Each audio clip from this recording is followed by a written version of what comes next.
All right, folks, we're going to go ahead and get started. First of all, I wanted to thank everybody for making the trip out here to Amazon's facility. And I did want to say special thank you to Danny and his team for allowing us to have this beautiful location. So this is really, really nice. So thank you so much. For those who don't know me, my name is Richard Wade. I'm the state GIO. I also serve as the Deputy Executive Administrator at the Texas Water Development or over the Tex GEO Division. If you haven't been here, this is our second quarter Texas GIS community meeting. And this is, I say this every time, but I know we have a lot of new people. We have, what I'm told, about 140 people registered here. So I think that's fantastic. We had a good crowd inside too. So we appreciate you being here and listening to what we have to report to you. But again, one of our major benefits for doing something like this is that we can also hear from you, so we know how to tailor our resources and also to our data that can better serve you. So this is a beautiful location. I'm going to try to see if I can advance these slides here. So we can try this. And if I can't, bear with me. There we go. So for those of you who are didn't have the privilege to get down here, this is the facility that we're in over here at Amazon. Beautiful location in the domain. And so I have a feeling that if we don't, if things get real boring, we'll lose a lot of people to shopping or something like that. So we'll have to try to keep it as entertaining as we can. But we have a really good agenda for you. I'm going to give a couple of updates, some opening remarks, and some GIO updates. We're going to talk about our Strat Map program updates. And then, of course, we have Jeff DeMuth. Is Jeff in here? Jeff, am I saying your name correctly? Yeah. DeMuth, okay. When it's that easy, sometimes you feel like maybe it's French and I'm saying it completely wrong. But Jeff's going to also give us a presentation on things that are happening over here at Amazon. And then I call it the roll call open discussion. This is my favorite part of the program where we can actually hear back from you. And then we'll have some closing remarks and then we'll turn everybody loose. So without any further ado, let me go ahead and get rolling on this. So we had talked about, I think at the last meeting that we had, is that TNRIS has changed their name. We are now Tex GEO, the Texas Geographic Information Office. For those of you who didn't know that, or maybe haven't visited our site for a while, we had to modernize our name because our name is basically been in existence for the last 52 years, where natural resources was kind of the theme and in the way to go. But unfortunately, it doesn't keep up with the times. And when people are looking for geographic data, they don't necessarily go to the Natural Resource Office. So we had to modernize it. With that came a whole new branding that we did, and even our own agency actually branded themselves as well by changing their logo. And we try to kind of work a pattern between our two logos so that people know that Tex GEO is part of the Texas Water Development Board. So I know many of you have seen this. You've probably been on our website where it's out there and you can see it. But if you haven't, I'd like to unveil, first of all, I'm going to unveil our agency logo at the Texas Water Development Board.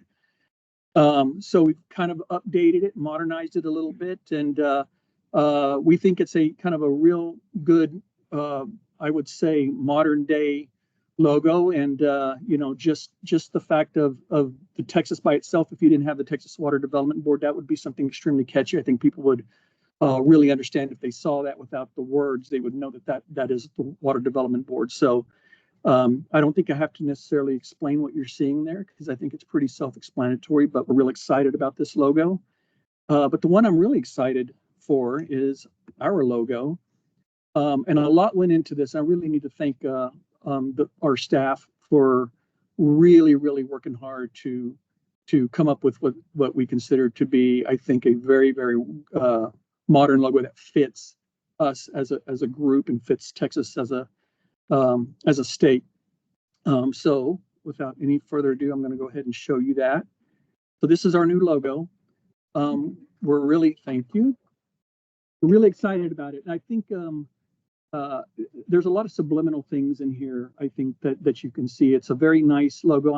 It'd be really cool to see it on a shirt or on a hat. And there's variations of this logo for different formats that you're going, if you have it on a letterhead or on a piece of clothing or something, there's different ways we can do this. But what I really like about it is that it kind of embodies everything that we do: parcel data, roads, water, and the X kind of marks the spot where when you're, typical when you use a map and you click somewhere, up comes a information pane in a way that's kind of symbolically hides that. It kind of subliminal, kind of gives you that look and feel. So we're really, really excited about this, and I can't wait to to spread it around a little bit. And those of you too who have maybe a link to our website or whatever on your website, we would love to give you the logo so you can share it with onto your website, but also to change your URLs to be more appropriate, because we did make some major changes to it used to be tenris.org or hashtag tenris or whatever it might be. So these are our new URLs. We took the name geographic. We figured that text geo in this community, we are geographic. We are everything that we embody is related to geography. So we used the base as geographic. So our URL is geographic.texas.gov.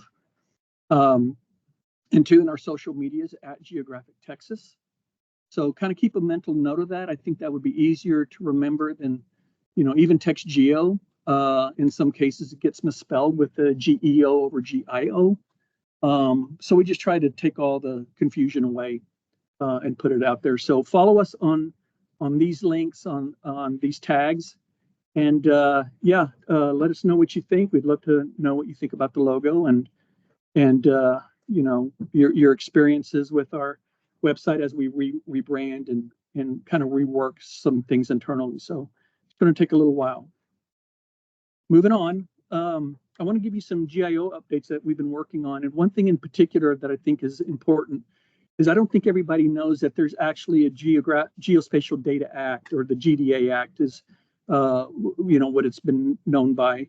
But this happened in 2018, and this was signed. This is actually out there and good to go. So it establishes a national spatial data infrastructure. It talks about improved data sharing and reducing duplication, benefits of economy, and those kinds of things. So it's kind of everything we've been doing and striving for in Texas, which I think we've done a really, really good job at. The issue that this act has is it doesn't have any funding that goes with it. And of course, when you don't have funding, especially at the national level, you can't really seem to get anywhere. So that's been the problem with this act for a while, and that's something as a part of my membership of the National States Geographic Information Council, which I'm currently serving as the president, has been a problem. The act doesn't mean anything if you can't implement it and if you don't have anybody supporting it financially. So what happened there is when we had that act, the thing that really hit me is what can we get to that would rely on that act to make it work. And I came across this article almost exactly a year ago today, believe it or not.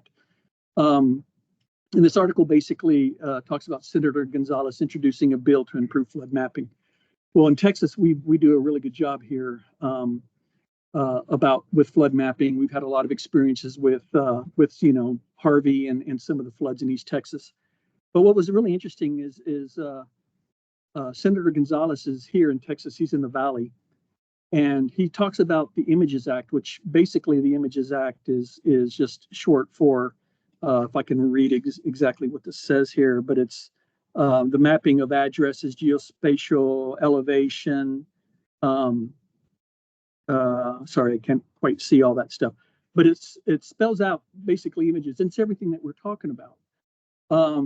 And so one thing that really struck me is, well, I'm going to see if I can't reach out to him and talk to him about what he's working on, what Texas has already been doing, and talk about this, the GDA Act that's out there. And could there be a way that we could combine what you're asking for and what we need over in the GDA and see if we can't make something happen? So I knew I was going to be at here's the Images Act, sorry. So basically what Images is precise flood maps and proactive disaster preparedness and the strengthened NFIP and FEMA. Doing a really, really good job on that. But they want to bring it to the statewide level. To the national level. So at the national level, what do you need? You need an infrastructure, you need everybody to participate, and you need funding for that to happen.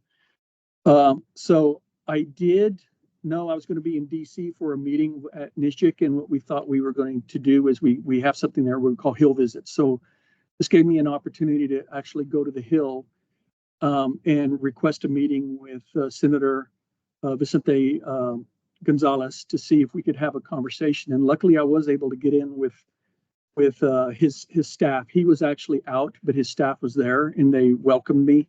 And while I was there, I was supposed to go it alone, but I ended up meeting a bunch of other GIOs from around the country who wanted to go with me. So I was very, very excited that others wanted to go. And the picture on the right-hand side there is the GIO of Montana, and also two of Indiana. And then Richard Kelly, he's probably on this call. Richard Kelly actually was there, and I asked him if he would join us from a 911 perspective so we could have a conversation. And then Heidi Martin also joined us, and she is from Wyoming. So the great news is we went as a group into this meeting. All of us were newbies. None of us knew how to do this.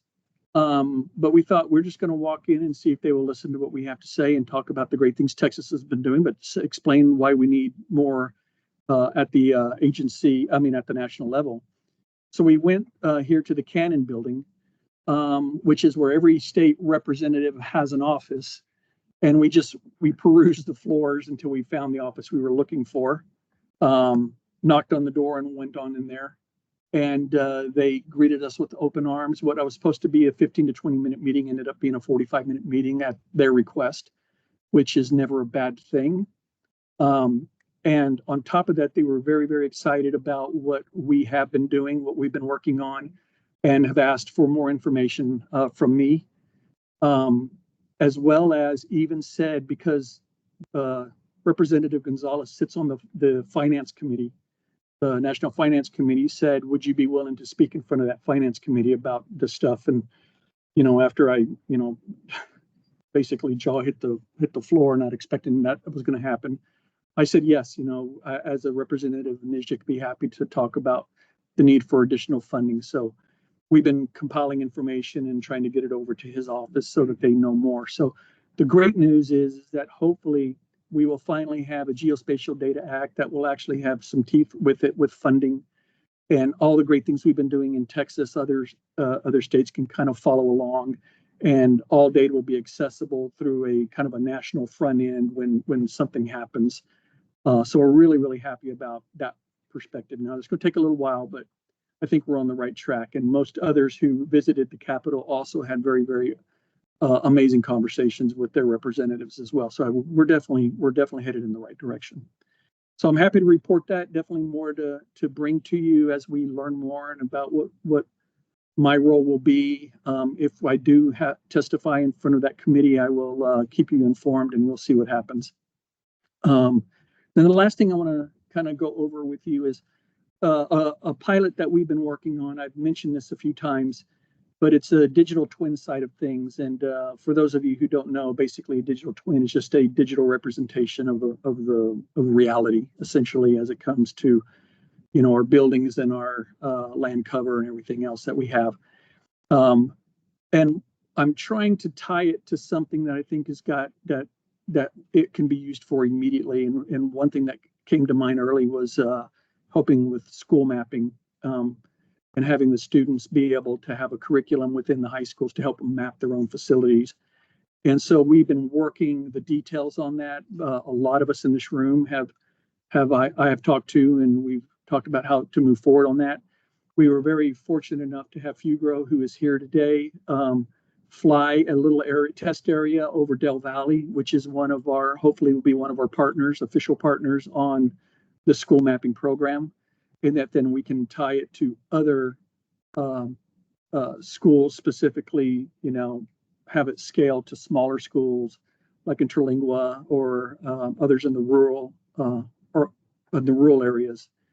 So we're working the details out on this stuff. It's not a lot we can really talk about in great detail, but in this case, what we're trying to do is create this pilot, be able to show it around, get people excited about maybe its validity, and can we do this? Would it be possible to have the kids use their just their normal curriculum in high school and learn about all this great technology and map their own schools, and then it can be used as a part of the school safety program. And then we want to marry it into the digital twin side of things as well. And then this can kind of step into 911 and all the other great uses that digital twin will have. So I'm very excited just to, kind of keep you apprised of what's going on in that area.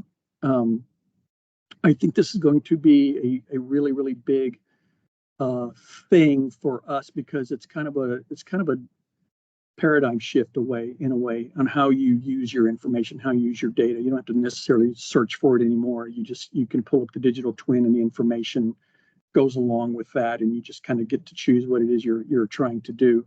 At least that's how it is in my little simple head here. I'm sure it's much more complicated than that, but we're really excited to kind of move that forward. So are there any questions, at least from the audience, or anybody have anything they want to bring up before we kind of get started into the program? And those online, feel free to throw a question in chat if you wish to do so. And we can either talk about it now, or we can talk about it when we do the roll call. So happy to do that. And hearing none, I think we will just move on with the rest of our program. So I'm going to bring up Lauren Kirk to talk about strategic mapping updates.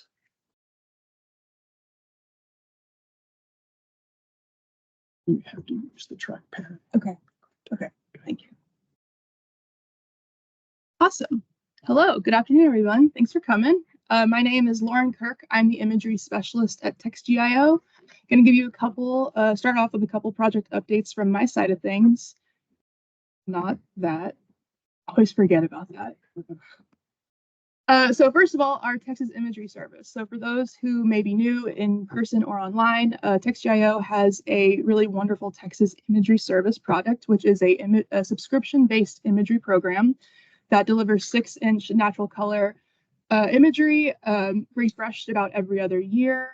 We have a really wide catalog of dates going back to 2011. It is available to all Texas government entities and contractors working on their behalf. And the data is served through WMTS and WMS links for you to use in any of your geospatial software. So on the horizon, with much thanks to our partners at Sanborn, AppGeo, and Hexagon, we did just wrap up our latest Central Texas urban area collect for 2024 that I think wrapped up in February. And so we are expecting that data to hit the imagery service sometime this summer. And we are also in the early pre-planning stage for our next statewide acquisition for 2024-2025, kicking off this winter.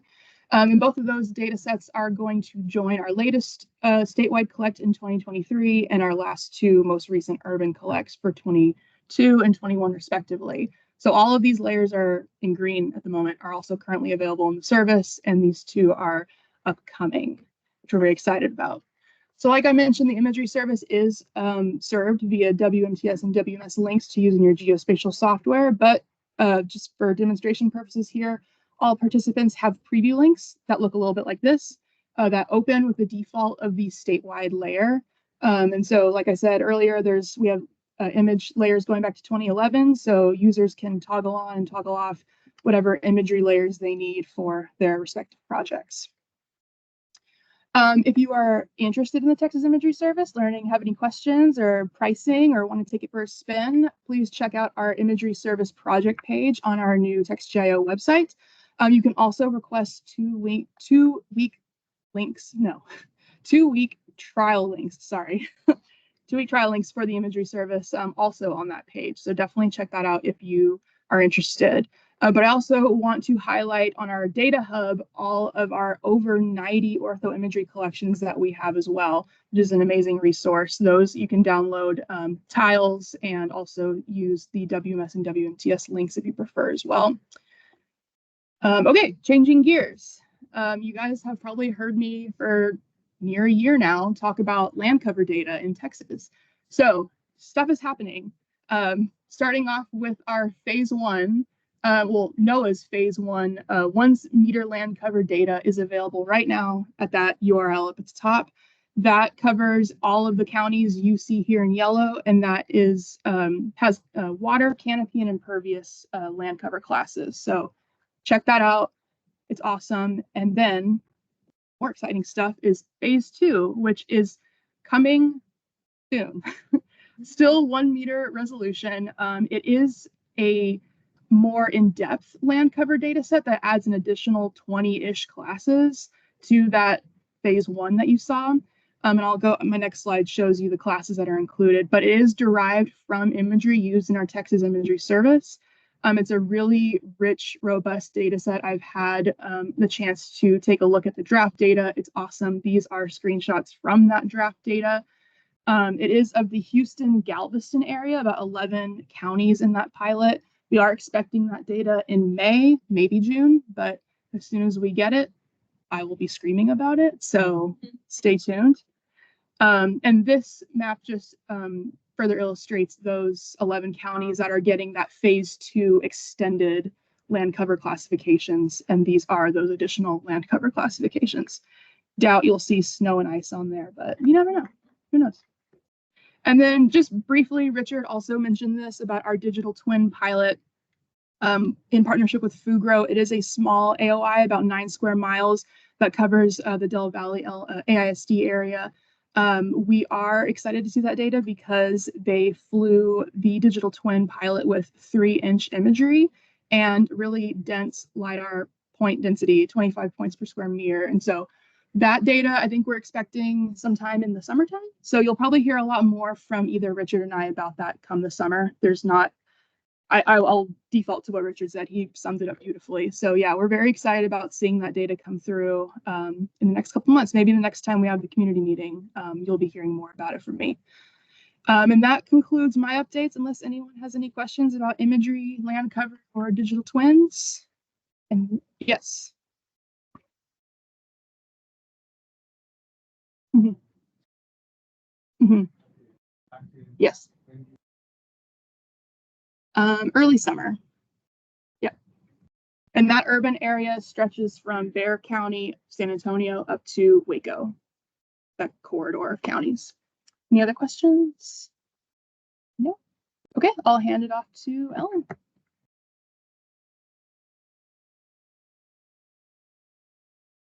Okay. Hi, everybody. My name is Ellen St. Romain, and I am the elevation specialist here at the Texas Geographic Information Office. I have a few quick elevation program updates for you. So first and foremost, our active StratMap LiDAR projects we have going on, both of those acquisition is complete. That data, the pilot data has been delivered. We have approved that data. So we're moving forward with the classification of the rest of the data. Yeah, we're on track with those projects. So there's that. And then we have another LiDAR project going on. The Houston Galveston Area Council and the USGS, sorry, there's a little lag happening. And the USGS have a LiDAR acquisition that they're doing. Acquisition is complete for that. That data is going to be 8 points per square meter with 0.5 meter resolution DEM, which is exciting. So I just wanted to throw that on here. I believe that data will become available late 2025. Looking forward, the upcoming winter LiDAR season, we're in the middle of planning. We're looking for partners. We do eventually want to be collecting LiDAR acquisitions based on HUC-6 boundaries. So that is kind of like a goal that we have.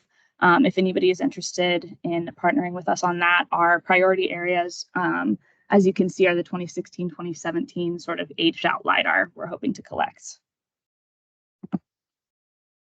We're also hoping to do a classification project here coming up pretty soon. Just a quick reminder, you can see the StratMap specification in green there includes all of the classifications you see there in the bottom, while the USGS base specification is shown in brown. So there's a little bit of overlap between where we're hoping to collect LiDAR and where we want to do a classification project. So it's going to be kind of dependent on our future LiDAR project. Quick bathymetry update is that the bathymetry acquisitions we did last year are now up on the Data Hub and they're free, available for download. So go check that out. This is the list of priority areas that was identified. The areas in blue are now available on the Data Hub. So if we have any partners interested in continuing to work through this list with us, please let me know. We are always looking for partners as I'm sure you're aware. So any LiDAR, classification, elevation-derived hydrography, or bathymetry acquisition, or questions that you have, you can shoot me an email or ask me here. Does anybody have any questions for me? Oh, all right, great. I'm going to pass it along to Clayton.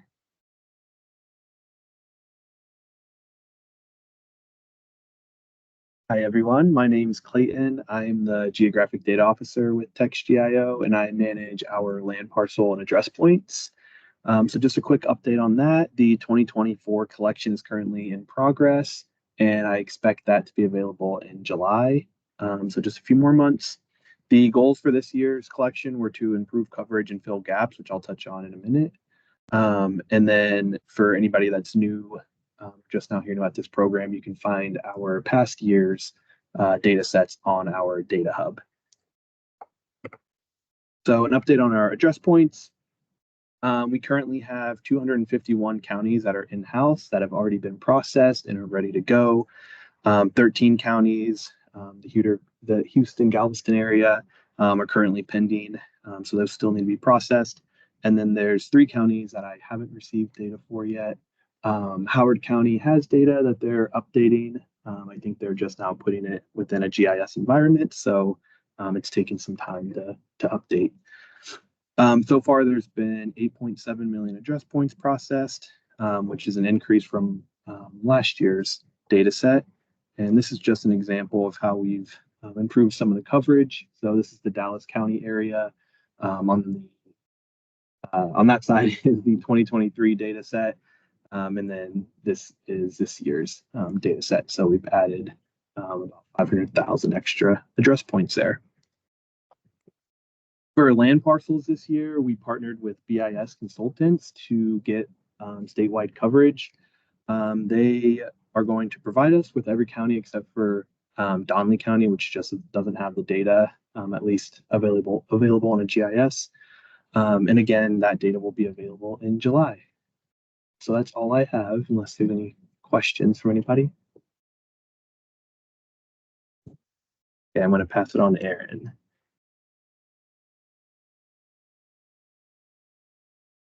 Hi, everyone. My name is Aaron Pierce. I'm a GIS specialist working with TextGIO in the Research and Distribution Center. And I just have a quick update on our georeferencing project. We started this in 2023, and it's progressing into 2024. Our project goal is 100,000 frames georeferenced, working with Surdex. The project will be unique collections to TextGIO. So urban and metropolitan areas will be prioritized. Really, our update for today is we are getting those collections uploaded to our data warehouse. So be sure to check there for new collections that are georeferenced. That's really all I have for my update. Does anyone have any questions for me? Yes. It is a combination of manual and automated. Joey, do you have more to add to that? Yeah, that's about as much information as Surdex shared with us regarding their process. I think it's a mix of semi-automation and then as well as some manual points going in. But yeah, you're welcome to reach out to them if you want to ask them what's going on. They might have more details they can share. A lot of our collections that are we've finished our inspection on are going to be our larger regional collections too, mostly within TxDOT.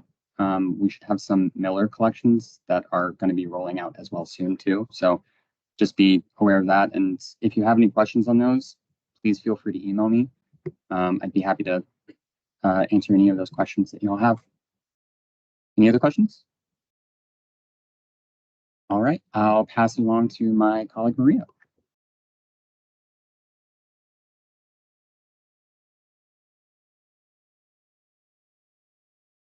Hi folks, my name is Maria Castillo Escobar. I am one of the GIS specialists at TextGIO StratMap's Research and Distribution Center. I do want to share some details about our ongoing integration of the U.S. Army Corps of Engineers collections that we're integrating. They'll soon be available via the Data Hub.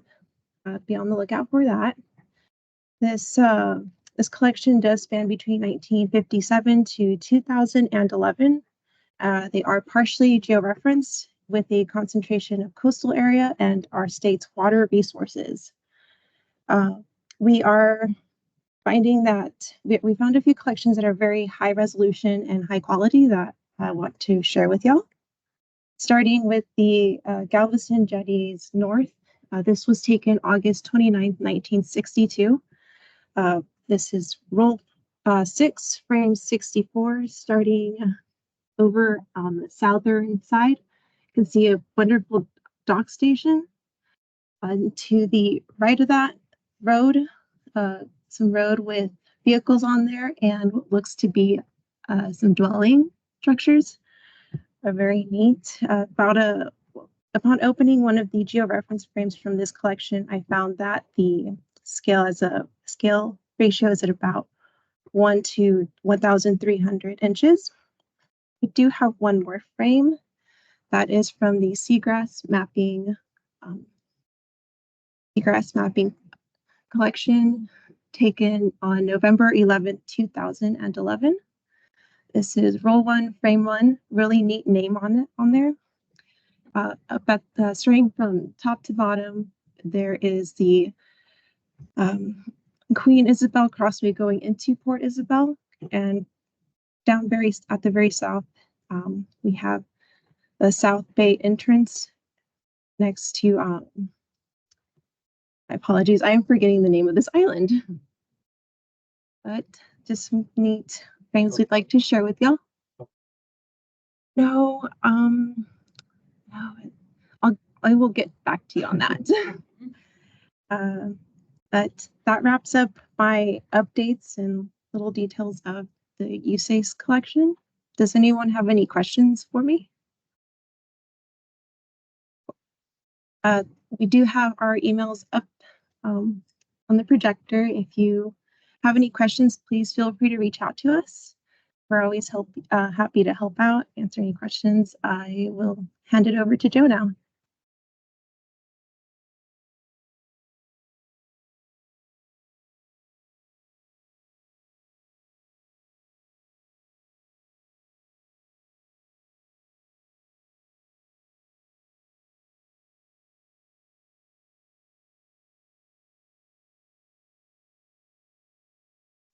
All right.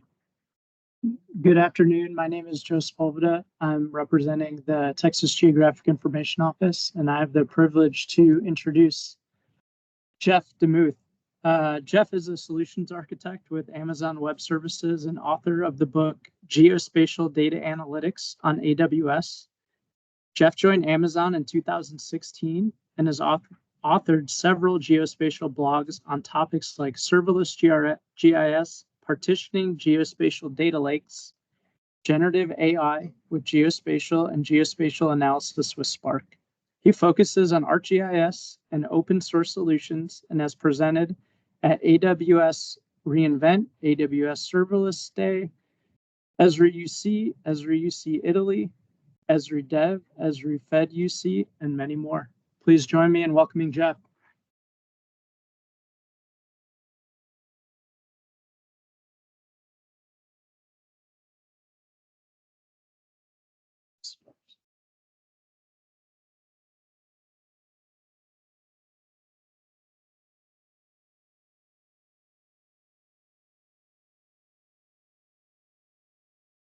Joey, I need you to come up here.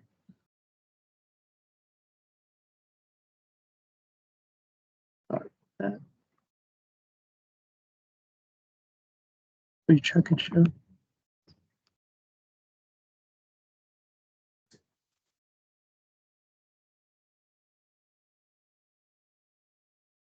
All right.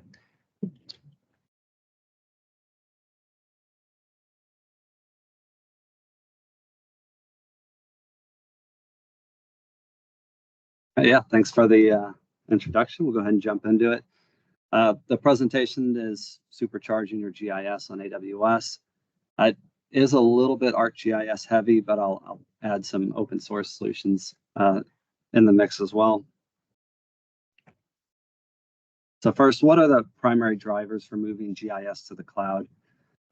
First one, increased agility, being able to clone GIS systems, try different configurations out for performance testing, and then tear everything down when you're done and just pay for what you used.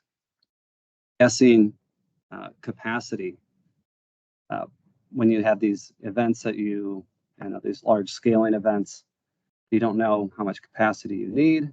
With AWS, again, those instances will scale up to however many instances you need and scale down when you're not using them. For example, disaster response, no one's looking at the maps when there's not a disaster. All of a sudden there's a disaster and you need 10 GIS servers to spin up to handle that. Moving from capital expense to variable expense. A great example is GPUs. GPUs are very expensive. Being able to, on AWS, spin up a bunch of NVIDIA GPUs, run your analysis, and then turn those off when you're done. We've got GPU instances that start out at $1 an hour for 16 gigs of GPU memory. So you run that for 10 hours, you pay $10 and turn it off. A breadth of geospatially enabled services. We've got Amazon Location Service. We've got Redshift, which is a data warehouse that supports geometry, geography. We've got Athena, which is a Presto-based, being able to run SQL queries against data that's stored in a data lake. It's also geospatially aware. It supports geometry, geography. Next is being able to go global in minutes. So if you might not need GIS systems on each coast or in different continents on the world, but if you do, they're there and you can easily spin them up.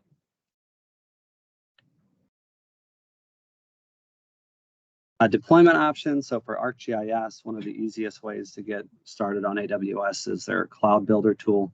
You put in your access key, secret key, check the components that you want. So image server, ArcGIS server, portal, and hit deploy. It'll deploy everything on AWS for you automatically. It'll also upgrade those components for you automatically when it's time to upgrade. It'll typically look like an architecture like this. So Cloud Builder will spin up a single ArcGIS enterprise environment on a single EC2 instance.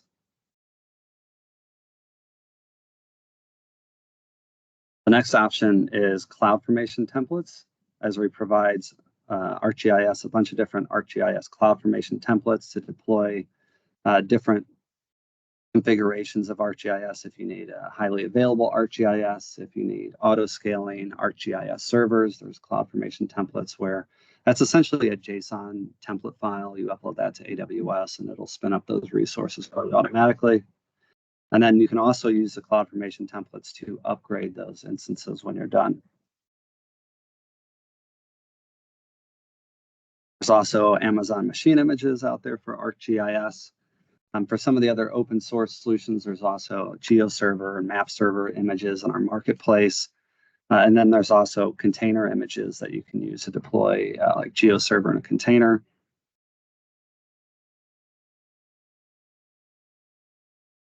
And then with for example, with CloudFormation, it gives you a little bit more flexibility. It gives you to do an architecture like this, where with an example of enterprise, you've got portal on its own machine, you've got data store on its own machine, you've got server on its own machine. Those components can scale independently.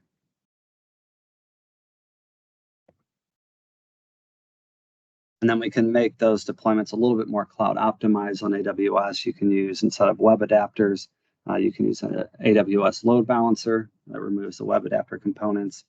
You can use our file share services. We've got a Windows file share service called FSX, and we've got a Linux file share service called EFS that you can use for the directory and configuration stores.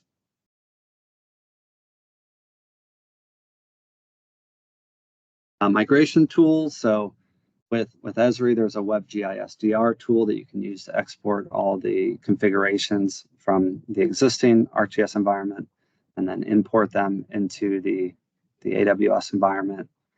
Portal has its own import and export feature as well.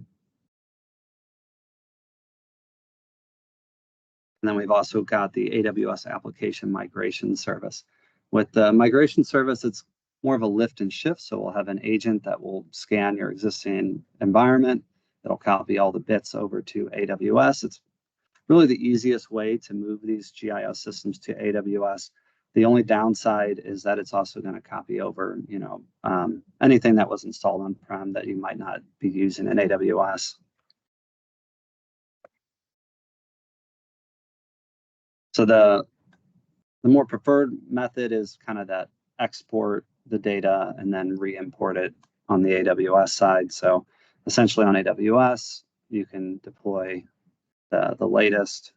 It's also a good opportunity to upgrade those GIS environments, so deploy the latest GIS environment on AWS, export the data on-prem, and then import it on the AWS side.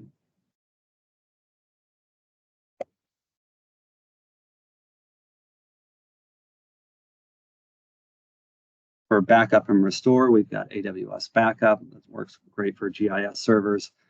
Really just run it at the EC2 instance. EC2 instance is what we call virtual server. So you go to your EC2 instance, you check the box, I'd like to back this up. You have the option to copy those backups to our US West region, so they're on the opposite coast.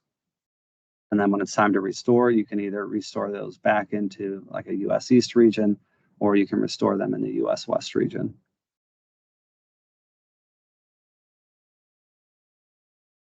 A couple of documents out there that are worth noting. So security best practices, cloud operations best practices, architecting ArcGIS.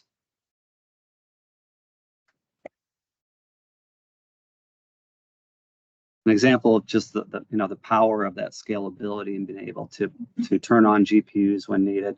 So 30-meter national solar plant suitability on ArcGIS desktop. This was taking 5 hours and 45 minutes. We spun this up on 8 of our EC2 instances. These are 8 2x large instances. So each instance had 8 cores, 16 gigs of RAM. That same analysis went from 5 hours, 45 minutes down to 9 minutes. Another core component of GIS is moving the compute to your data. So having those GIS servers sitting next to these data sets that live on AWS. So Sentinel imagery, we've got the entire NAPE imagery collection on AWS. I know a lot of people have their own NAPE imagery, but there's a copy of it sitting on AWS that you can use for free. Elevation models, high resolution radar. Got the so data from the SAR satellites, streaming into S3, Landsat, lots of imagery sitting out there free to use. The other scenario for bringing the compute to the cloud, so on the server side, there's benefits, but also on the desktop side. So we've got 2 virtual desktop services. One's called AppStream, the other's called Workspaces. They're pretty similar offerings. They both have GPU capabilities, and you can load ArcGIS Pro or QGIS. We've got blogs for how to install and set up both of those applications on our virtual desktop offerings. And that way your desktop editors are sitting right next to these large data sets.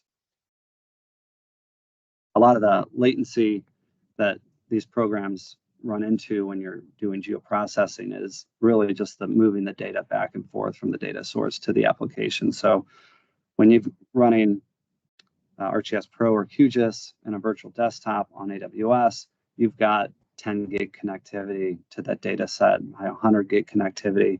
You've got single digit latency to the data sets. So what affects access and analysis performance? Like I mentioned, latency. So co-locating those environments, you reduce the latency. You have high bandwidth, 10 gig, 100 gig network connectivity. A lot of these imagery, is stored in what we call cloud optimized formats. So using efficient data structures. There's a format called cloud optimized GeoTIFFs. This is what most of the satellite imagery providers use on AWS. If you've got an image that's 10 gigs and a user is just zoomed into, you know, a tenth of that image. With a cloud optimized GeoTIFF, the GIS software is smart enough to not pull down the entire 10 gig image. It'll just grab the, you know, that 1/10 of that image, just the pixels it needs to draw on the map. Where a lot of these other imagery formats don't support that. So your application is going to try and pull that 10 gigs down, and you're going to see a significant increase in, you know, how long it takes for that geoprocessing job to run.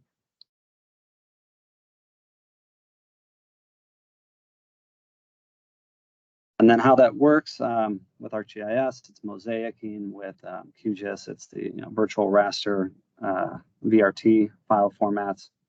Basically, you've got all the imagery sitting out on S3, and then you create in the database a mosaic that references the paths to the imagery in S3. Our S3 is our simple storage service.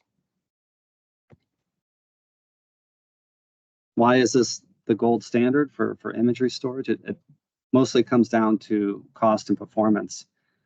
So with S3, our hot storage class, it's about 2 cents per gigabyte. So 1 terabyte of S3 hot storage is going to cost you $23 per month. With our Glacier storage, that's a cold storage, it's 0.0009 cents per gigabyte. So 1 petabyte of Glacier storage, deep storage, is $1,000 a month. And then it comes up a lot. You know, there's concerns over, well, how much is the transfer fees going to cost? I mean, the transfer fees are usually just a small percentage of the actual storage fees. So, for example, if you transferred 100 gigabytes of data out to the internet, that's about $9. We also have a capability, and a lot of the imagery providers use this, called requester pays. So if you're worried about a user coming in and scraping that entire imagery bucket and pulling everything down, there's a way to set a flag to where they have to do that from an AWS account, so we know who's doing it, and then they actually pay the egress fees to do that. And you give your imagery users 2 options, so they can kind of get the free option where you put a web portal in front of the imagery, and then they can point and click and get things for free. If they do want to download the entire bucket of imagery, you know, maybe a petabyte of imagery, they've got an option too where they can pay the egress fees for that.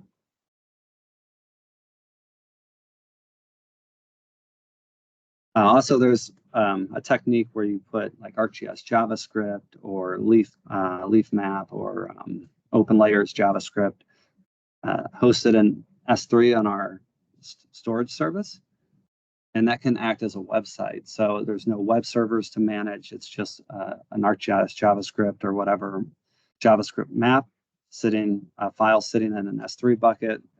It's called serverless. There's no servers to patch or update. It's just JavaScript running from a bucket. Very cheap and very scalable to host mapping services that way. So kind of an ideal architecture on AWS. You've got, you know, QGIS or ArcGIS running in a virtual desktop environment, AppStream workspaces, GPUs. Those instances can go up to 64 gigabytes of GPU memory. You can have up to 64 cores of processors on those virtual desktops. You can have up to 488 gigs of memory. For the enterprise geodatabase, you can do Postgres, Oracle, SQL Server. Also, we're seeing more support for Amazon Redshift, which is our geodata warehouse. Redshift can hold up to 7 petabytes of vector data. And then Redshift can also read some of these data sets from S3. So there's imagery data sets out there, but there's also a lot of good vector data sets. So in that open data registry I mentioned before, we've got census data. There's NOAA puts a lot of data there. There's OpenStreetMap data. Meta has an initiative called Daylight, where they've taken OpenStreetMap data and essentially sanitized it. That's also available in GeoParquet and S3 on Open Data. And then AWS, along with OpenStreetMaps and Meta and Esri and a few other providers, have also taken that OpenStreetMap and the Daylight data set and produced some subproducts of it essentially, and that's called Overture. So right now we've got available for free on AWS Overture data set. It's got 3D, or not 3D, but building footprint models for global footprint models. It's got transportation routes. It's got places, and I forget, there's a fourth one. I can't think of it right now, but and then we've also got data exchange where you can purchase data sets. So Foursquare is a common one that I see on the data exchange. You can easily purchase data from Foursquare. That'll automatically show up in you can have that delivered to you in S3 and like a CSV, or they have a couple different formats that they can deliver it, or you can show up as a table in the Redshift database, so already connected to your GIS.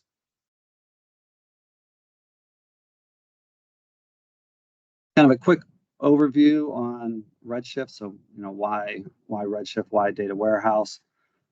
Redshift is really the only way you're going to be able to query, 7 petabytes of vector data. If you have 7 petabytes of vector data, normally in this instance, you see the leader node. That would be like the connection from your GIS to the database.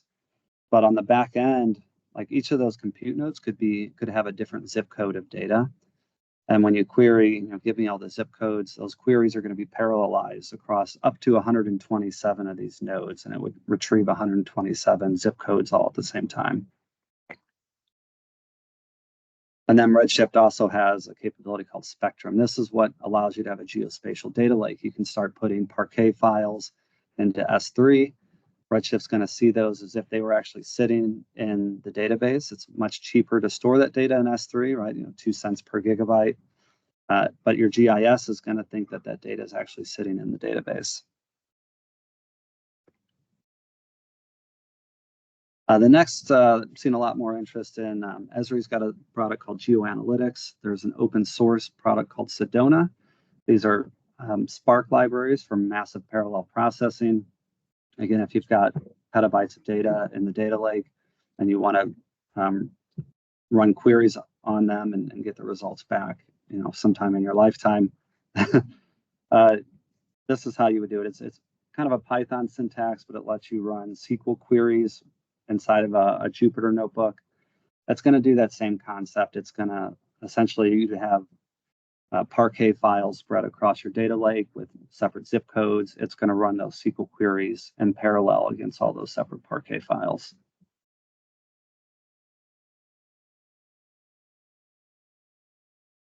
Next, we've got Graviton 3, which is a custom processor that we've developed.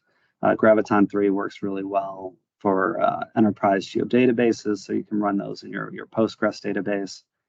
So 60% more efficient compared to other chipsets. That's one of our first instances to have DDR5 memory. And we also just announced the next generation of these are C8G instances. We also have Aurora Serverless v2. This is a Postgres database that we manage. We've got 2 versions of it, so RDS Postgres and Aurora Postgres. The nice thing about Serverless v2 is it has the ability to scale down to like on nights and weekends. So in v1, you can actually have the database turn off nights and weekends. So if the users leave on Friday, the database actually shuts off. Monday morning, they come in. We have the listener still running. So when you turn on, QGIS or GIS, it'll actually successfully make a connection to the database. It's not going to say, the database is sleeping. And then on the back end, we just quickly wake that database up and then you start being charged for it again. We have a service called SageMaker Geospatial. It allows you to run imagery processing jobs against some of the data that's in S3, so like Sentinel imagery. Easily do cloud removal jobs. You can do stacking, temporal statistics, geomosaic, band math, land cover, classification. Best practices for securing your GIS services. We've got Amazon Inspector, which is a vulnerability scanner that you can put in front of the GIS to scan it for vulnerabilities. We've got AWS Network Firewall and WAF. So web application firewalls and intrusion detection systems. AWS Shield is a DDoS prevention service that we have. Mappy will scan for sensitive data. So if you've got that data lake and you don't know what's in that data lake, maybe there's PII data, Mappy will scan those data sets for sensitive data, credit card numbers, social security numbers, anything like that, identify where it's at and flag it. And then we've got Amazon Guard Duty, which is another intrusion detection system. Lastly, we've got a service called Code Whisperer, kind of part of Gen AI and code generation. It can do code scanning to also find vulnerabilities in JavaScript code and other types of code out there.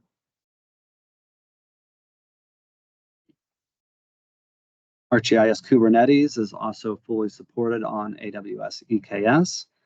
The Kubernetes offerings, it's an exciting offering because it now makes the ArcGIS upgrade process a lot easier and smoother with little to no downtime. It also allows you to do like A/B testing and green-blue testing with your GIS services, so you can publish a second service in parallel to the production service and have users hit 2 different versions of that service. Make sure everything's good, and then you have the the new production service replace the old one.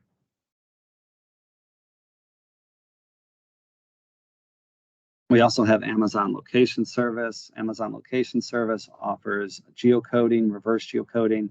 It allows you to pick the data provider on the back end. So if you want to geocode results from Esri or you want to geocode results from here and compare the results between the two, it's very easy to do on Amazon Location Service. Also has routing and delivery. It's got base maps. So we've got Esri base maps, here base maps, and we've got OpenStreetMap base maps. And then geofencing and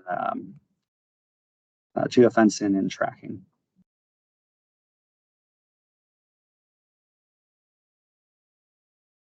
So also, like the big benefit of Amazon Location Service is you don't have to go to Esri and negotiate a contract. You've got an AWS account, you just go to the Amazon Location Service and start hitting the API.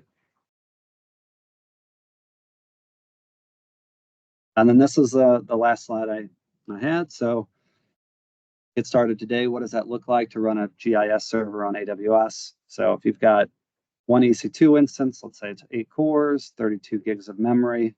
You've got an RDS Postgres with 4 cores and 16 gigs of memory for a geodatabase, a terabyte of S3 storage.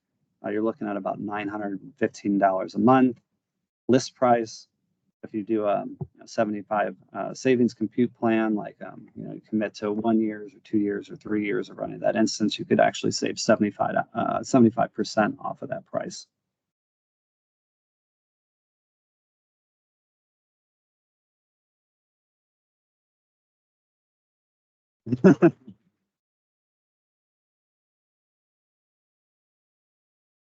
So we've got lots of time for questions. So from a text GIO perspective, where we never retire data. Mm-hmm. So data always stays out there. We get a new version of the data, but the old one stays. You can clearly tell that gets expensive if you leave it where it is. So when you're looking at maybe potentially putting in like glacier storage, is there a way to be able to have it in glacier storage, but then when it gets accessed, if a piece of it gets accessed, that part comes back out of glacier, it can stay there? There is. I'm glad you asked about that. So we've got a feature called S3 intelligent tiering, and that's also kind of the gold standard for imagery storage. We've got an algorithm that will monitor how frequently the imagery is being accessed, and it'll automatically move it in and out of glacier cold storage and S3 hot storage. So we can keep it in hot storage for a while, and if it doesn't get accessed, it puts it back in the glacier kind of thing. Exactly. And actually the retrieval time on that is immediate. So the first time it's accessed, the user doesn't have to wait for us to pull it out of storage. And then so it'll get bumped up to S3 hot storage, and then it'll sit there for a while, and then you set a policy or to say if it's not accessed after so long, go ahead and drop it back down into cold storage. So that helps avoid expensive egress charges out of Glacier. Right, because the Glacier egress charge is more expensive than S3. Dynamic. Right, right. And the API is the same. So it used to be Glacier had a different API. This way, everything works with it through the standard S3 API. So like the GIS servers see it as if it was sitting in S3. It's not in cold storage.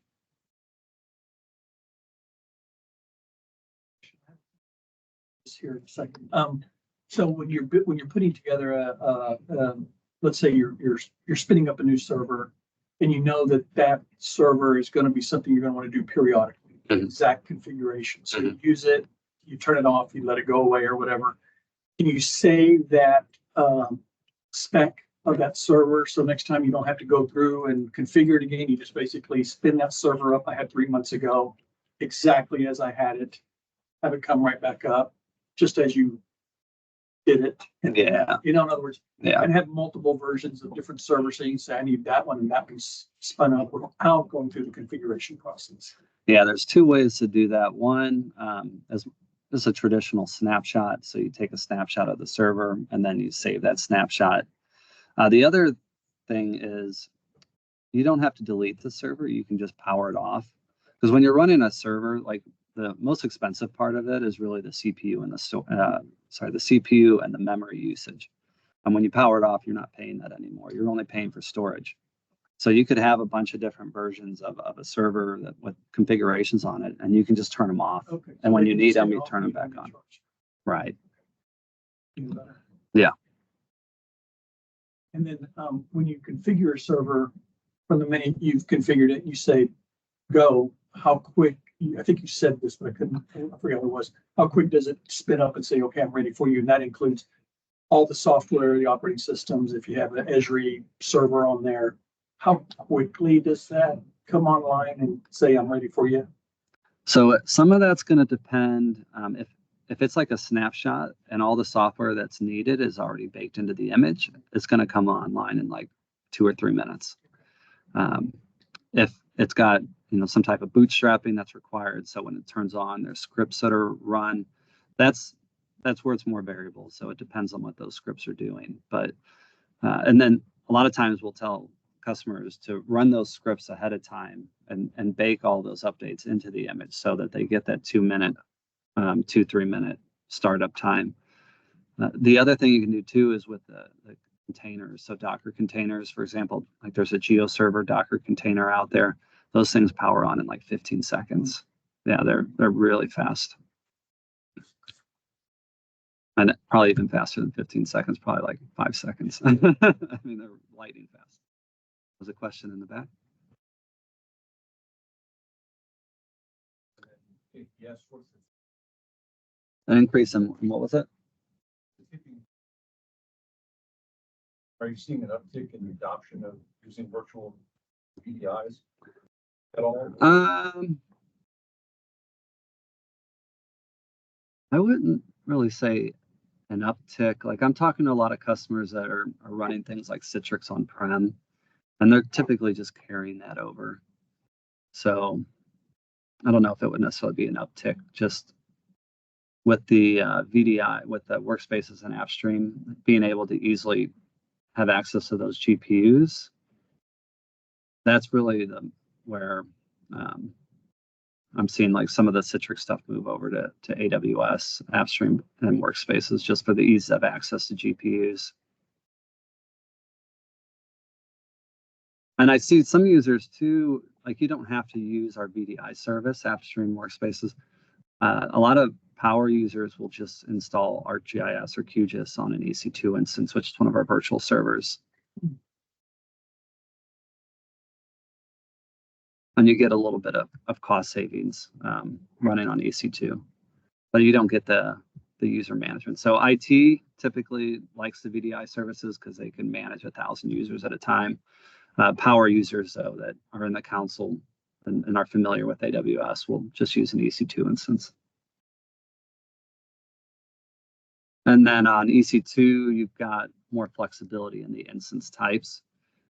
Workspaces and AppStream kind of have a couple different t-shirt sizes to choose from.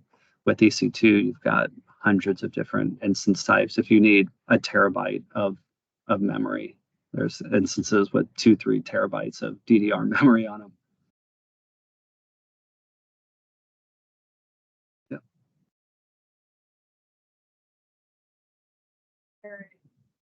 And utilize like the latest and greatest version, let's say of ARC Pro, right? Mhm. What if you realize, oh, some of my stuff didn't work right, I need to go down a version and uninstall that on this, new instance I just spun up. So, but could you explain like how that works, or do we need to just basically re-image with the older software? So that is a distinction between AppStream and Workspaces. So with Workspaces, if you've got 10 users, they've all got 10 different computers and they would upgrade their ArcGIS Pro environment separately. So 10 different times. With AppStream, it's essentially a golden image. So you upgrade ArcGIS Pro once and all 10 users automatically have it. And what they'll do with AppStream is they'll create a second, it's called a second fleet of AppStream with the new version on it. And then they'll tell the users, okay, go test this new link with the new version, make sure everything works. If not, go back to the old link and it's still there. Yeah. With Workspaces, that's a little trickier. You kind of have to do the uninstall, reinstall with ArcGIS Pro to roll back.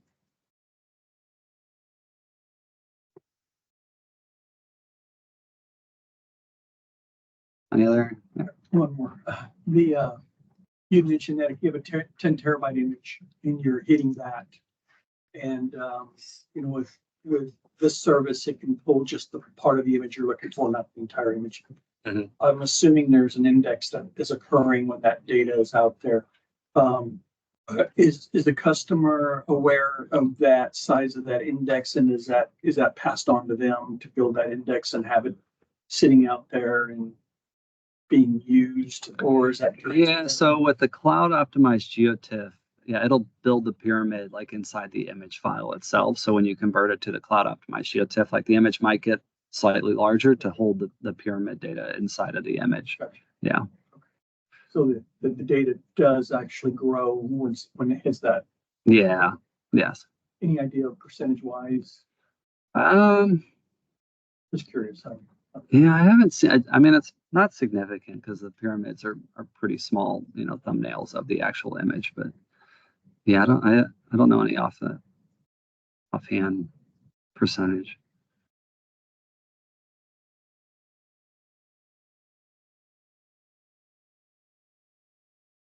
Question. Talk about vector, you talk about raster images. What about LiDAR? So there is also a cloud optimized LiDAR format called COPSI, Cloud Optimized Point Cloud. I haven't seen it used much. LiDAR is kind of an evolving space right now. It's hard to do at scale. And even like the big systems like ArcGIS, they haven't really solved how to work with that data at scale. Some of the Spark processing that I mentioned earlier is probably the most promising. So things like Sedona and to process that imagery. But as far as like viewing it, probably have to at scale would probably have to convert it to mesh to actually make it viewable at scale. Some software also the pyramids, like I just estimated, we want to see like 1% of points or. That's what COPSI does. Yeah. Yeah, it's almost the same concept. So when you're zoomed out, it's very sparse point cloud, and then as you zoom, it gets denser. Yeah, there's a nice demo with Cesium JS, where they do a on their website a demo with COPSI. Yeah. That's the closest I've seen of like point clouds rendered at scale. ArcGIS has a format they're experimenting with called I3S. They essentially bake it into a tile. I haven't seen any like large scale deployments with that yet, though.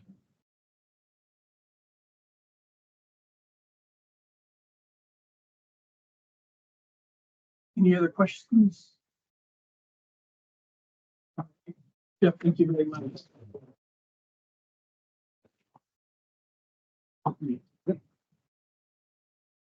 All right. Be around without anyone question later.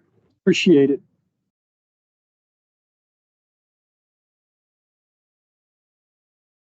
And also, I think we're gonna use the microphone for roll call. Okay.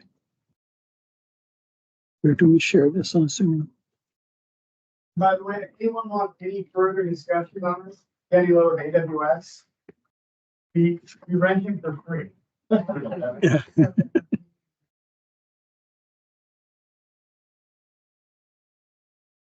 So we passed the microphone. We'll pass. Okay. Testing. Okay, so I'm told in roll call, we will use this microphone rule, so you cannot speak until the microphone gets into your hands. So this is the part where we want to hear from you. So we've told you about everything that's going on in the TextGeo world.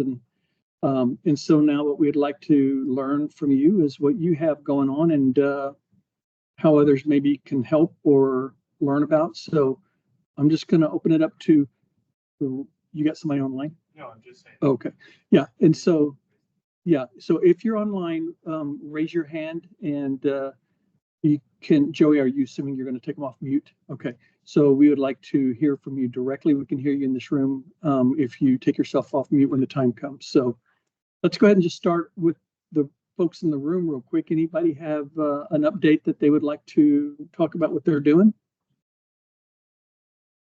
And start calling on people. Oh, there we go. Mama.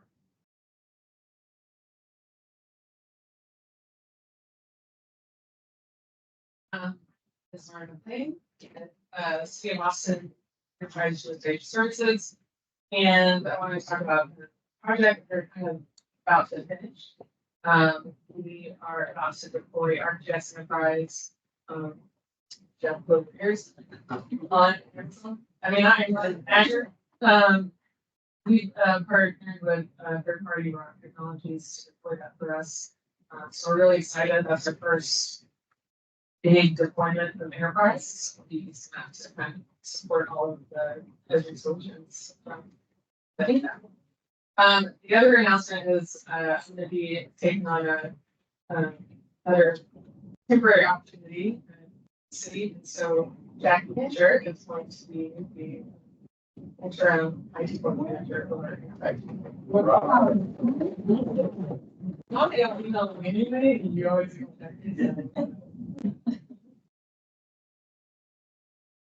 Anybody else? Hey, Chris. Hey, Chris Wardash, TechSide. So we are continuing our project that I told you about a little while ago, Richard, calling it Rival. So roadway, basically it's like imagery and LiDAR, tree level imagery and LiDAR. And we're using that so we can automate the extraction of certain assets that we need to collect for our roadway inventory. So pretty excited about that. It's we're in review of the RFP stage right now. So could have vehicles out on the roads yet this year collecting data. So that's going to be a massive project. Very exciting. I still don't know if there's going to be any opportunity for some kind of data sharing. I'm still hopeful that we can do that. My group is also working on an intersection authority. Probably something you might expect that TechSide would already have, but you know, a lot of the work that my group does is driven by federal reporting requirements, and that is a federal reporting requirement that's coming up in a couple of years. But it hasn't been one so long. So with limited resources, we basically, focus on things that have to be. But that is going to be a requirement. So we've been working with that and have a pilot project. We also, staffing wise, TechSide has, I just checked the website, we have tons and tons of intern positions that we're hiring for this summer, including one in Imagery. So if anybody knows, if you have any kids or friends or whatever, students looking for internships, please tell them to check out our website. TechSide has a brand new website, a year or so ago. a lot. It's really great. It's a lot better. And then we have a fairly young geographic information office led by Jen Lash, probably a lot of you know. And I really can't speak to specifics of a lot of what they're doing, but it's just been an absolute blessing for TechDot to have that new statewide, agency-wide GIS. Because for them, it was always my group trying to help people as best we could. It wasn't our primary duty, it wasn't our duty at all. You know, serving our customers inside that. But they're doing amazing stuff. And I would just say, I mean, including them, really robust training programs, we much learns all the time, we do all kinds of training. They have a full staff person or just to do dedicated to training. Lots of cool app development, lots of integration of, I mean, one of the primary things they're trying to do is bring all of the different divisions and districts together on a single vision for GIS and data for all strategy. And it's really exciting. It's really fast. You know, maturing GIS in our agency. So any of your agencies, so I bring that up because it wasn't easy to get to that point. If any of you are looking to try to do something like that, I think it's worthwhile. Come to me, talk to me. Travis Grubbs, I would text him on a call, but he's often here in person. Or reach out to Jen Lash and her group, Mappy Bodburn, him. I think there's a lot to offer there as far as that experience and getting towards that place. Not easy, but man, it's a big payoff. So. Hey, Chris, yeah. Do you know if any of the training is available to non-tech staff? That's a good question. I mean, I'm sure it's more contractors, but probably not. What did you have in mind? I was just curious for the group, yeah, like sort of if there was an opportunity. I think you repeat the question. Oh, Gail was asking if any of our training was available to other agencies, other people outside of that. I don't think it's geared that way, but I'm sure that we'd be happy to share. Should I say Chris? Or that. Or that? I'm glad you asked. That's an ask. If I give you my Amazon account information, you give me a discount. But here's a secret, all Amazon employees get a discount on their Prime. They give everybody, well, say this, Jeff? They give everybody a credit of $100.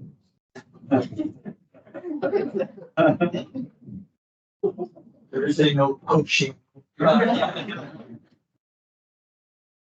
Anybody else? Chris, real quick, when you do the say that you're talking about, is something going to be available to anybody who might want to look at what you have with your table that wants to keep interested? Well, that's what I'm hoping for. I think that I can imagine some kind of data sharing thing, like a service. But that would be absolutely close to sort out. I kind of figure like let us collaborate and serve our primary need for it first, and then start to see. I think that as people on tech side anyway, second hand hold of this and talking about it, it's going to be really exciting to see lots of potential use for it. But I think there's lots of potential use in other agencies, and not my philosophy, ours, sharing all this expect taxpayer dollars shouldn't be available.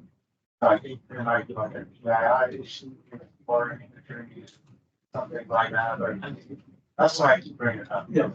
I hope it's someday. Other bakers here. What's going on? I'm Greg Steinhardt with the UT Center for Space Research.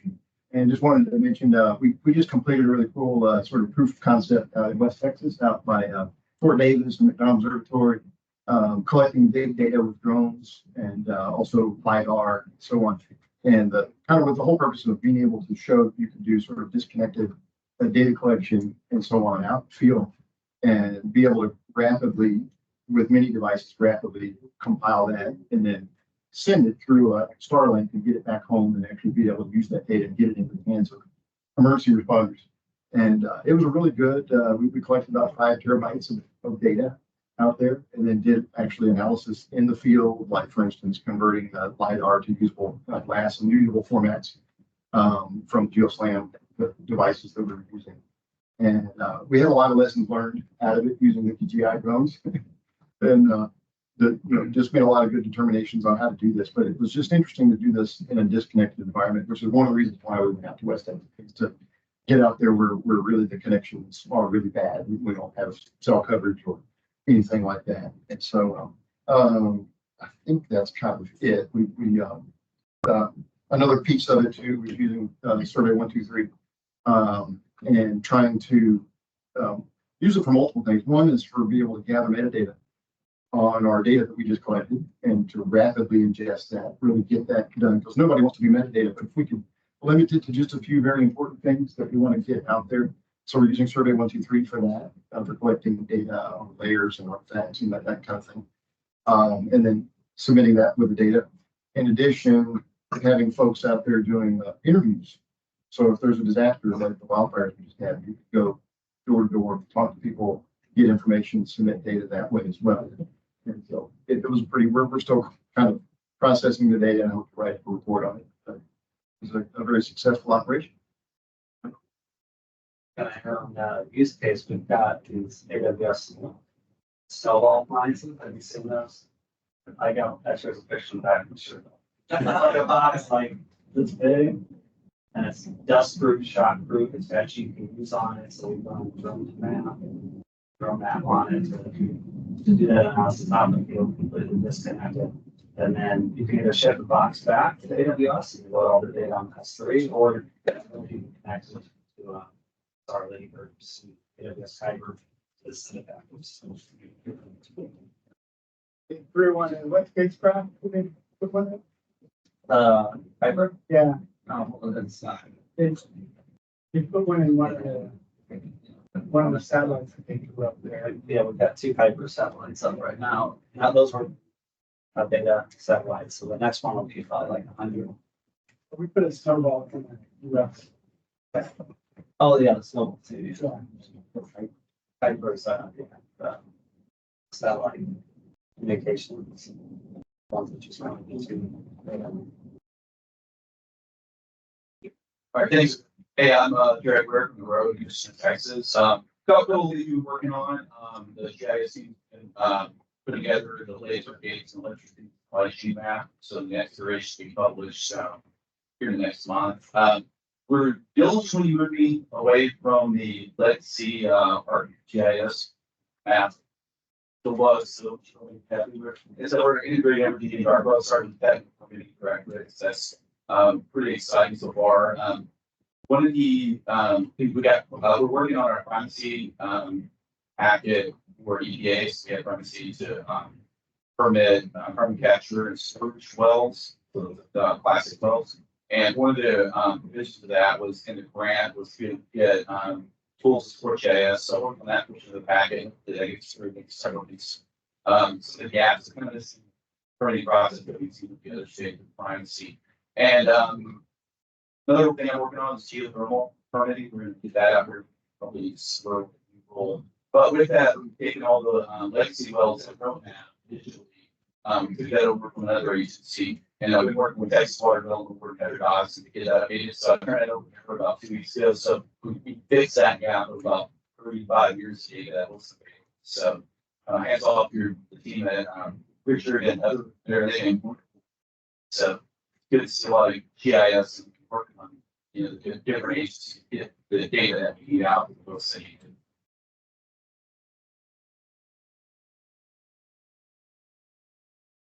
Other takers here in non-virtual room?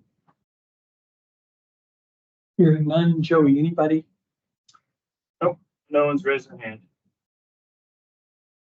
I did want to kind of bring up Greg, if I'm not mistaken. Thank you very much. Brent did show us a little bit of that data. Where is that the one where you could see kind of inside the buildings and see what stuff? Yeah. Yeah. LiDAR crude ranch, and internal LiDAR. And I remember going around and mapping all, every crevice I could possibly get. Yeah. Set it up where you pretty much fly from the outdoors and indoors. Yeah. Back out. That may be something we'll ask you at a future meeting to maybe show, because that was really fascinating too. Yeah. Yeah. Some good stuff. Absolutely.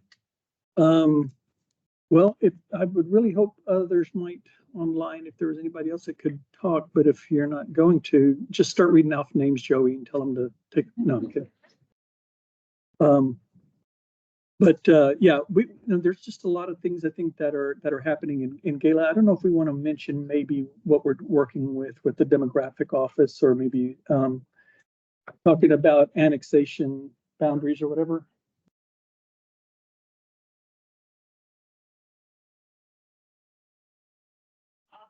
And just have a quick update. We've been working with them as a potential user that is interested in up-to-date city annexation data, so city boundaries, but in a GIS, in a data format that is pretty much ready to go right when a city annexes an area, and we've learned that they give this information to their city secretary, puts it up to the county clerk, and then into the comptroller of public accounts. And so we like to fast track that process in Texas. And every city does it a little bit different. And there's over 1,000 cities in Texas. And so we've been learning a lot, speaking with the local groups and with the comptroller's office. And so we're really excited to keep that momentum going to eventually be able to have a system that everybody can access.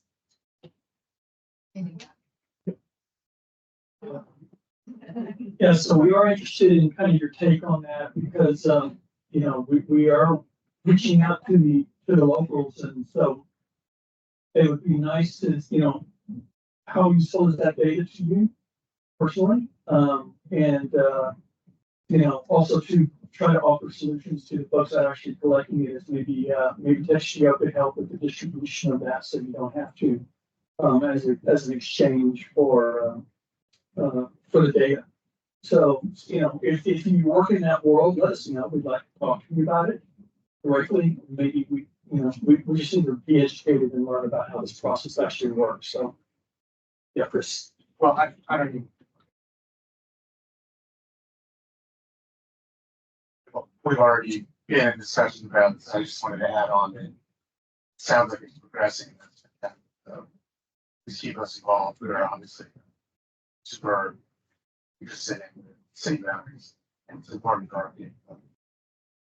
And so TxDOT does collect city boundaries, and so, but in a different way and on a different cycle. So we'd like to be in coordination with y'all. And so, yeah, you're on my next group to get together with their professional.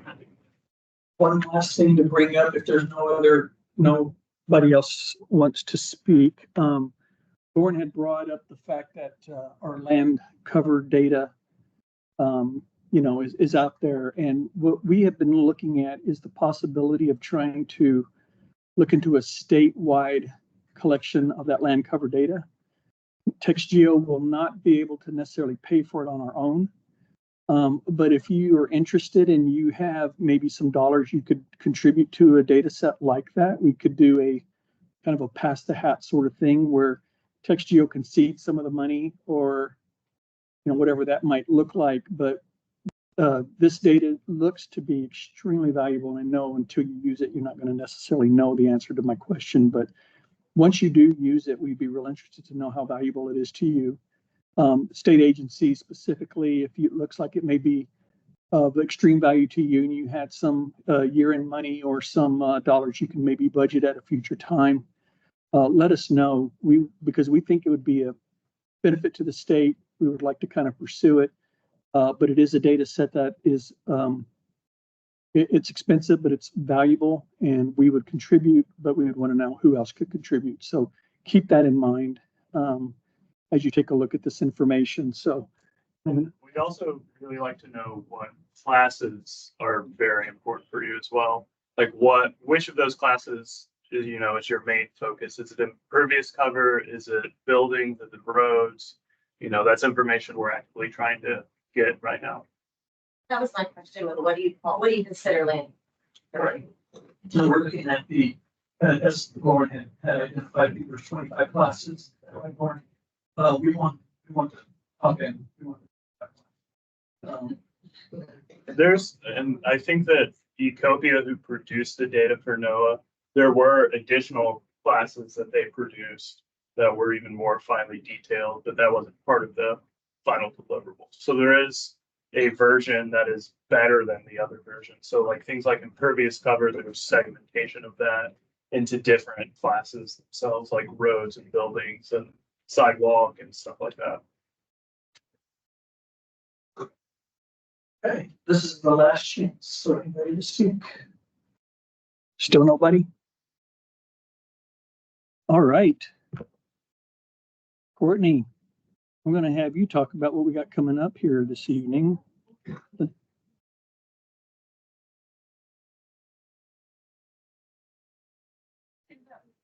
Yeah. Here. If you don't know me, I'm Courtney Grow, and I'm GIS, and we also have Syntex GIS in Marissa, Texas, that are going to join us for hosting our Mappy Hour right after this meeting. So it is a quick jaunt down the road to Doc B's, literally around the corner. You can walk there. Yes. It's the closest place to walk. That's a restaurant. You're hungry. Come have dinner. I heard it has excellent food. And we have something special that we want from you for Syntex GIS. It's food first. So Syntex GIS is an organization that used to be very active around here and has not been. So what we're trying to do is what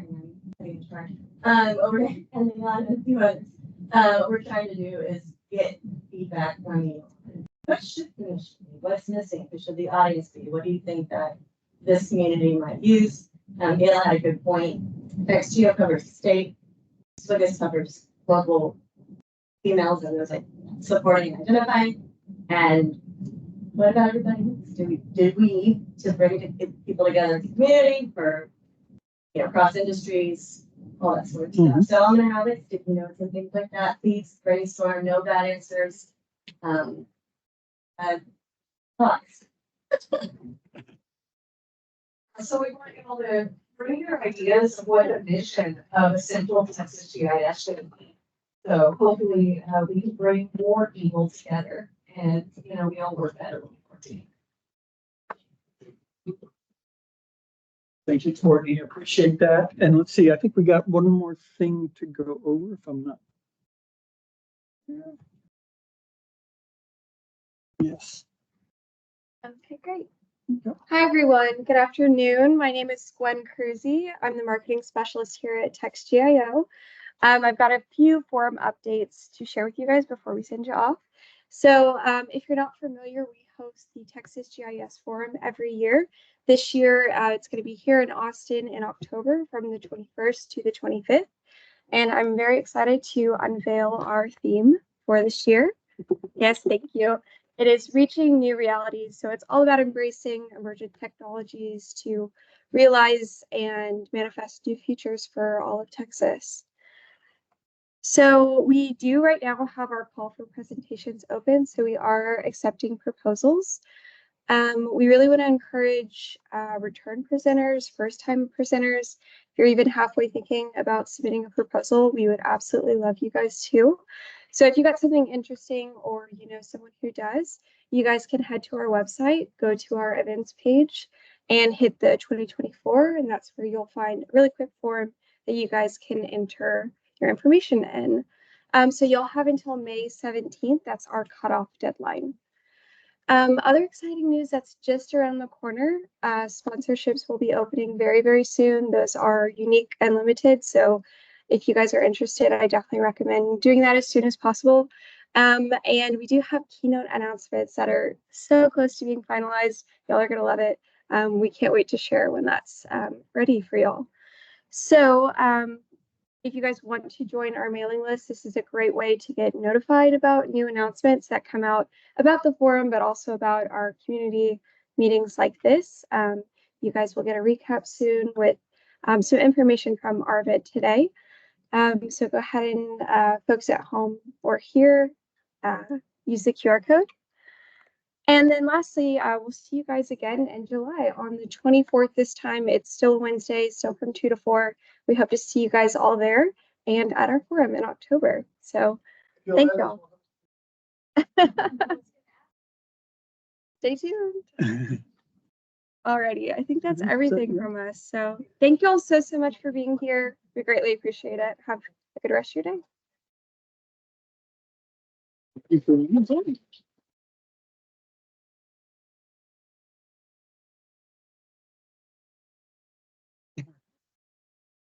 See, that was